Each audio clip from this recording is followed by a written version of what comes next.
There are many strategies we can use to help us develop new products. However, the strategies we use depend very much on what we know. And what we know depends on the creative toolkit that we possess. The philosopher Daniel C. Dennett put it this way: what we imagine depends on what we know. How we solve creative problems, therefore, depends on how big a creative toolkit we have and how well this toolkit can communicate our ideas.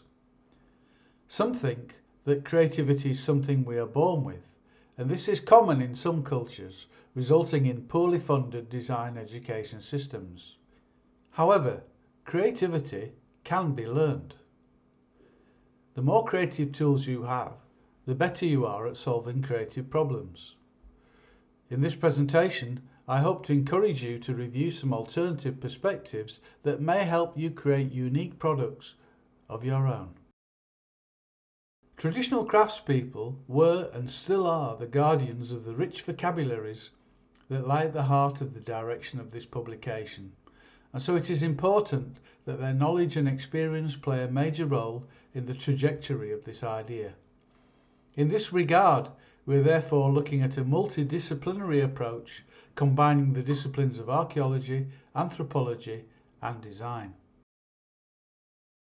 The first of these alternative routes is in designing products that communicate a clear understanding of your own visual culture in both meaning and content, as these can both add value to your endeavours.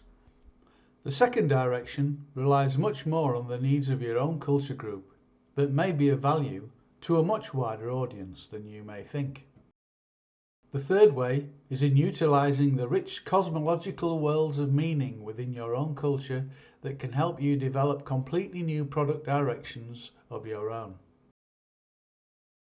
Many of the patterns and shapes that we utilise within our own creative vocabularies, wherever we may be, owe their provenance either to the environments within which we live or shaped by our cultural and cosmological realities. You may well ask at this point what role this kind of culturally specific information could possibly have in the development of new kinds of products.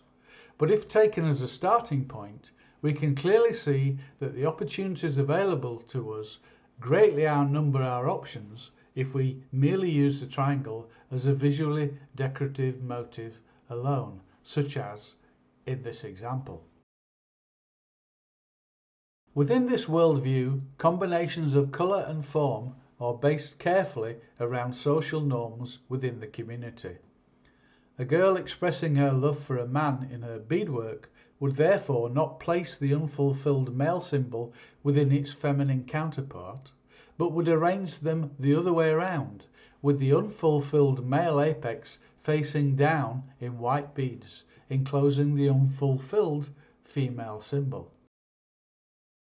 It is clear that the potential of understanding more detail of our own culture open many additional creative product directions that do not exist if we rely merely on superficial data.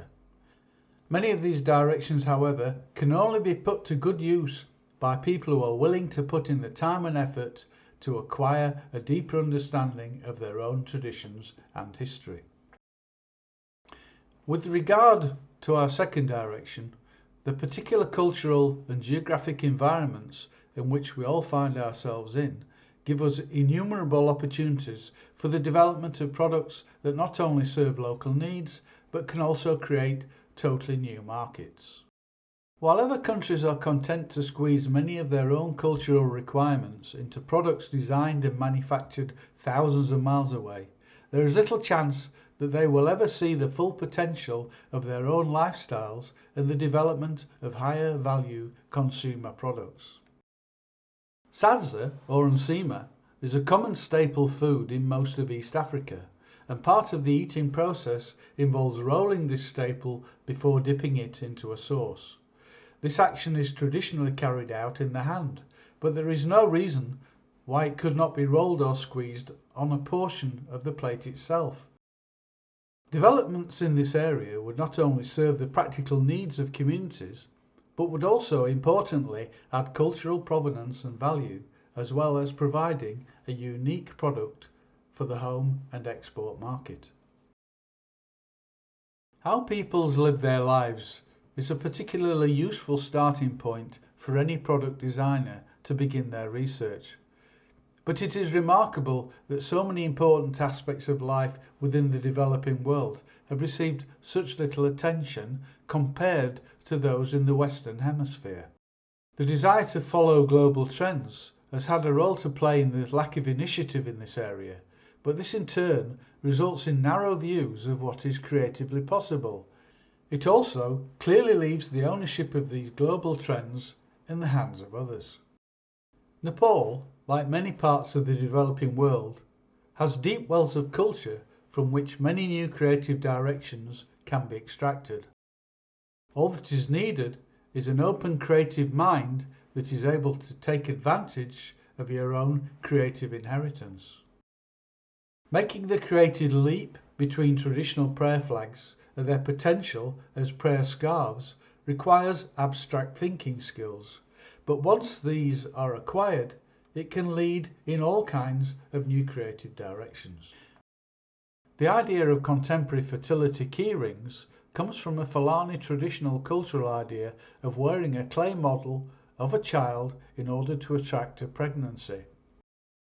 If the child is lost due to an illness, then the same clay model is once again worn in their wrapper to attract the return of the soul of the same child who passed away. This is a creative idea that could only come from the Fulani people of West Africa. Here we see happy and sad mood cereal bowls that could only have come from Nigeria. This product is based on the old tradition in some areas of using the utensil to explain what mood the wife of the home is at mealtimes.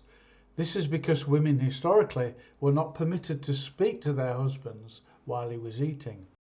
Here we see a contemporary twist to an old tradition from Nigeria.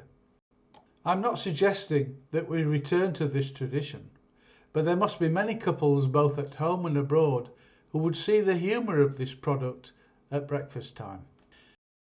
Practical applications of these ideas were first experimented with during a training program I ran in Kathmandu, Nepal.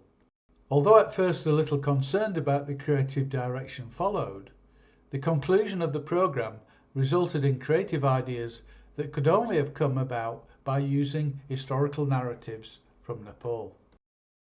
The cultural worlds we all come from, our lived reality and our ancient belief systems are deep wells from which we can all extract new creative directions that only we can both motor and control. Of course, it takes time and energy and imagination to develop products of this nature, but with the right creative toolkit, we are all able to take advantage of what we already have. As the Bono people of Xiamen in Ghana have reminded us for generations, there is nothing wrong in going back for something that we have forgotten. If you would like to learn more about this process and how it can help you develop unique products of your own, please contact me at info@decolonizingdesign.org. You can also find many more strategies of use in my publication Design for Development, which can be found on amazonbooks.co.uk.